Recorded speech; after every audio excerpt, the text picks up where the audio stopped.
السلام عليكم ورحمة الله وبركاته. الحمد لله رب العالمين، والصلاة والسلام على أشرف الأنبياء والمرسلين وعلى آله وصحبه أجمعين، أما بعد. Sidang jemaah muslimin dan muslimat rahimani wa rahimakumullah. InsyaAllah pada pagi Jumaat ini kita akan menyelesaikan dua lagi ayat yang belum kita dapat selesaikan secara sempurna, iaitu ayat yang bernombor 109 dan juga ayat yang terakhir sekali, ayat 110. Yang mana ayat 109 ini dia berada pada muka surat 106 bagi nota yang bercetak. Ayat 110 dia berada pada muka surat yang ke-109. Kita baca ayat 109 sekali lagi pada pagi ini. Kemudian kita terus kepada ayat yang ke-110. A'udzu billahi minasyaitonir rajim. قل لو كان البحر مدادا لكلمات ربي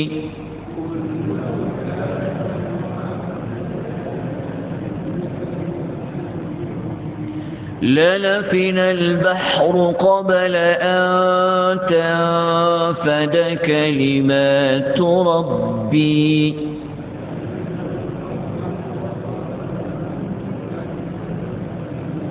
ولو جئنا بمثله مددا.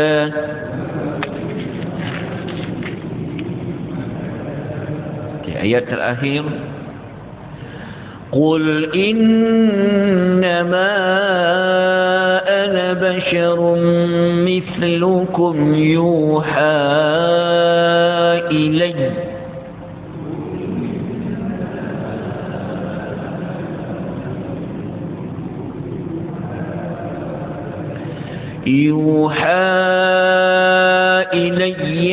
أنما إلهكم إله واحد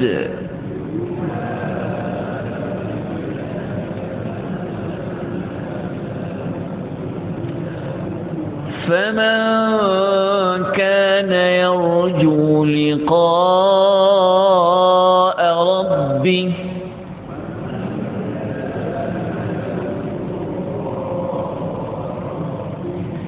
فليعمل عملا صالحا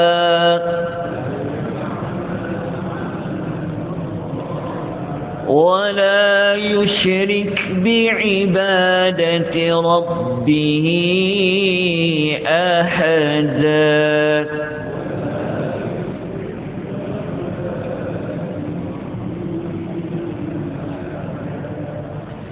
Okay, kita kembali kepada ayat yang ke-109.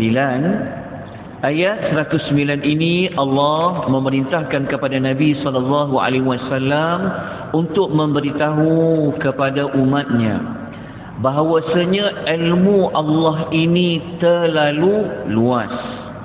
Hikmah Allah, pengetahuan Allah ini terlalu luas. Jadi ayat 109 ini perbincangan utamanya adalah tentang kalimat Tuhanku, iaitu kalimah Allah.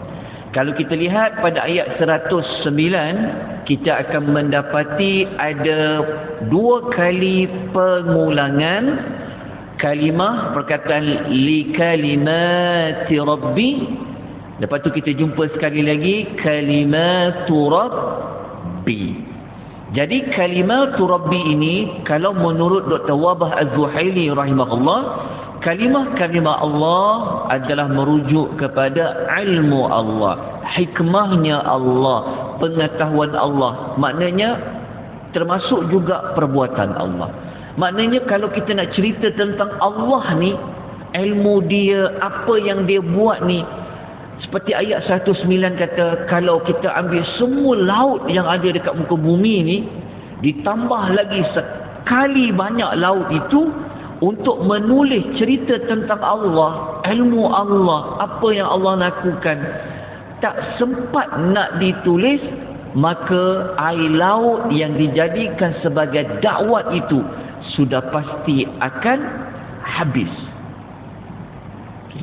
Kemudian kalau ada satu lagi ayat lain dalam surah Luqman, lihat ayat nombor 27, yang mana dalam surah Luqman ni kita semua tahu tentang kisah Luqman dikaitkan dengan hikmah. Okey, dalam ayat nombor 27 Allah Subhanahu wa taala menyebutkan, walau annama fil ardi min syajaratin aqlamun, sekiranya segala pohon yang ada di muka bumi ni menjadi pena.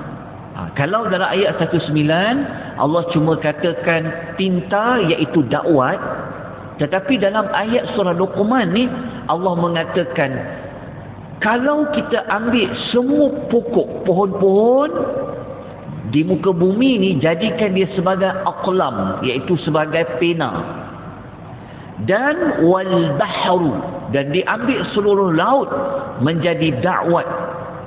Lepas tu Allah kata ambil lagi 7 lagi laut, kata Allah Subhanahu wa taala, ma nafidat kalimatullah, maka tidak akan habis kalimah-kalimah Allah itu untuk dicatatkan.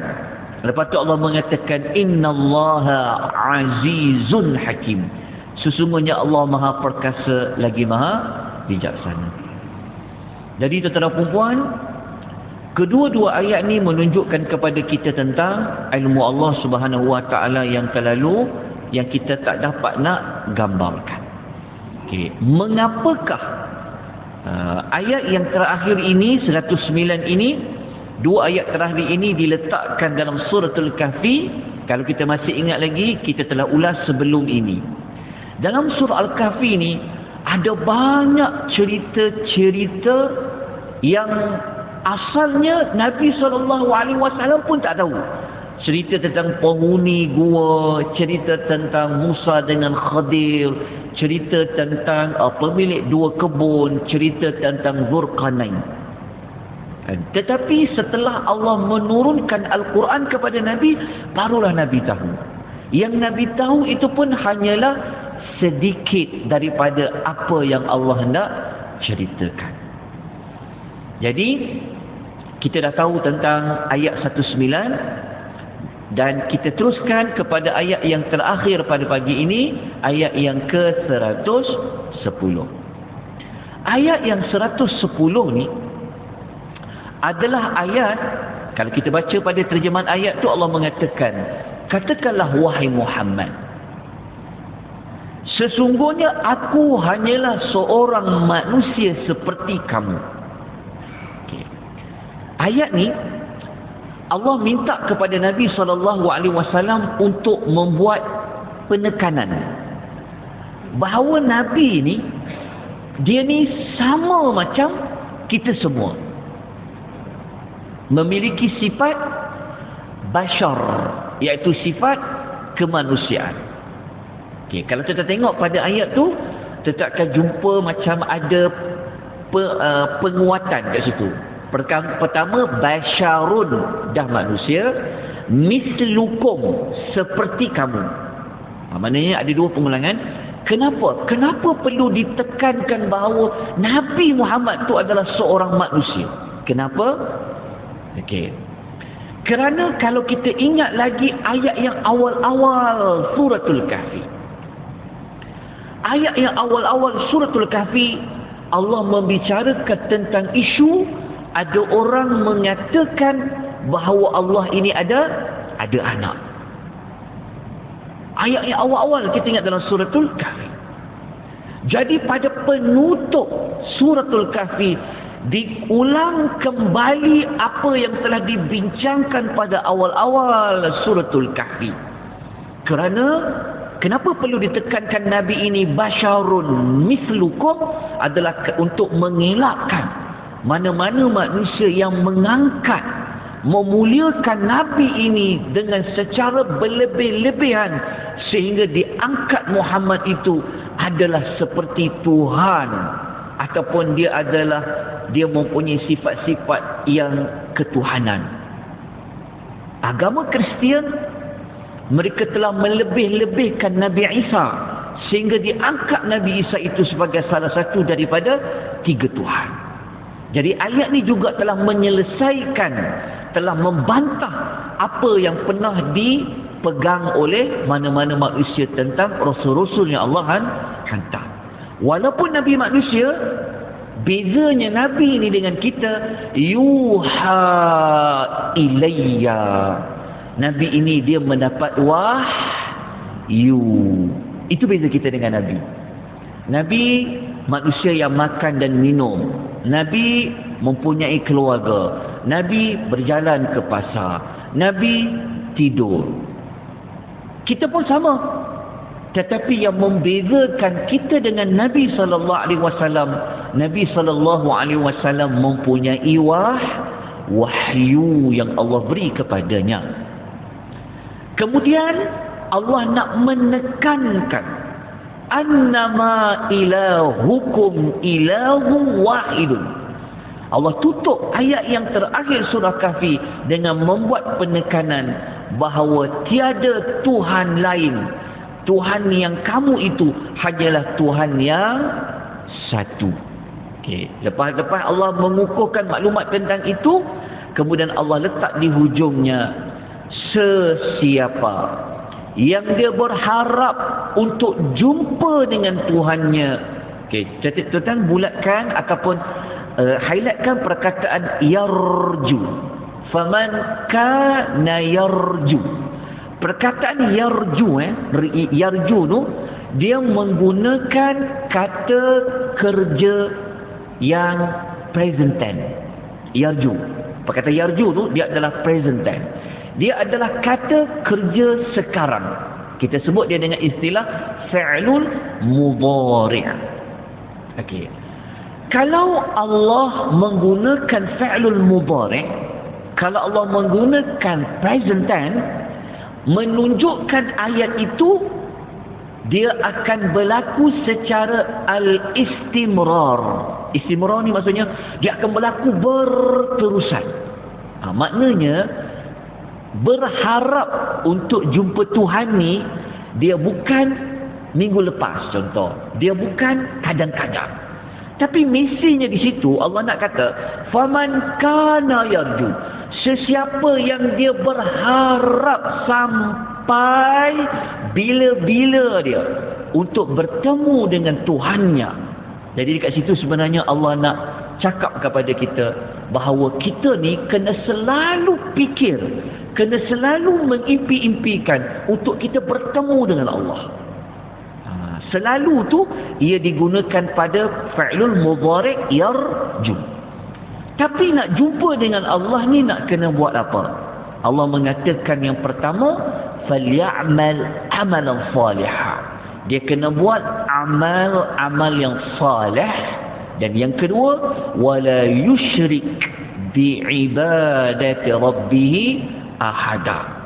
Dia jangan sekali-kali waktu dia jumpa Tuhan dia mempersekutukan sesiapa pun dalam beribadah kepada Tuhannya. So ayat ni dia ada 2 konteks lah. Konteks yang pertama, isunya adalah nak mempertahankan, nak bagi tahu tentang siapa itu Nabi Muhammad sallallahu alaihi wasallam. Itu yang pertama. Yang kedua adalah isu tentang pertemuan manusia dengan Tuhannya. Tapi di tengah-tengah ayat tu Allah mengatakan ila annama ilahukum ilahu wahidun. Okey, ringkasan dia macam ni. Ringkasan dia daripada ayat tadi tu, kalau pertemuan dengan Allah, kita nak apa berjumpa dengan Allah tu? Tuan-tuan tak teringin untuk bertemu dengan Allah Azza wa Jalla? Tuan-tuan teringin tak? Jalan dia pertama mati dulu. Semua tak nak mati. Tapi kita kena ada harapan. Kita kata, iyalah, tuan-tuan buat amal. Banyak buat amal. Jadi salah satu kenapa kita nak jumpa dengan Tuhan ni? Salah satu maksud dia adalah kerana kita nak menanti-nanti apa balasan yang Allah nak beri kepada kita. Selama ni kita telah melalui pelbagai ujian. Ingat lagi awal-awal suratul Kahfi. Ya Allah kata, Allah jadikan dunia ni sebenarnya adalah untuk menguji kita semua. Allah nak uji kita. Jadi macam-macam kita dah lalu. Allah uji kita dengan perintah, Allah uji kita dengan larangan, Allah uji kita dengan musibah. Maka kita lalui dia. Tetapi sebagai manusia, dia menanti-nantikan apa nikmat, apa balasan, apa keputusan ujian yang telah dia lalui. Maka itu salah satu maksud kita bertemu dengan Allah. Dan yang kedua, antara nikmat yang besar adalah kita menanti-nanti untuk melihat Allah Subhanahu wa ta'ala. Ini di antara nikmat yang paling besar, untuk melihat Allah Azza wa Jalla. Baik. Daripada ayat 110 ni, apa yang kita dapat belajar? Sudah pasti kita kena buat persediaan yang rapi, yang betul-betul untuk kita bertemu dengan Allah Azza wa Jalla. Kita pasti akan bertemu dengan Allah. Tapi tengok jiwa kita ni macam mana. Kalau kita suka jumpa dengan Allah, maka Allah pun suka untuk jumpa dengan kita. Kalau siapa-siapa yang dia tak suka untuk bertemu dengan Allah, maka Allah pun tak suka untuk bertemu dengannya.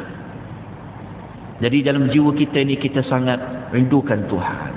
Kita suka untuk bertemu dengan Allah Azza wa Jalla. Tetapi nak bertemu dengan Allah tidak boleh datang dalam tangan yang kosong. Kita perlu buat persediaan yang cukup rapi. Apa persediaan tersebut?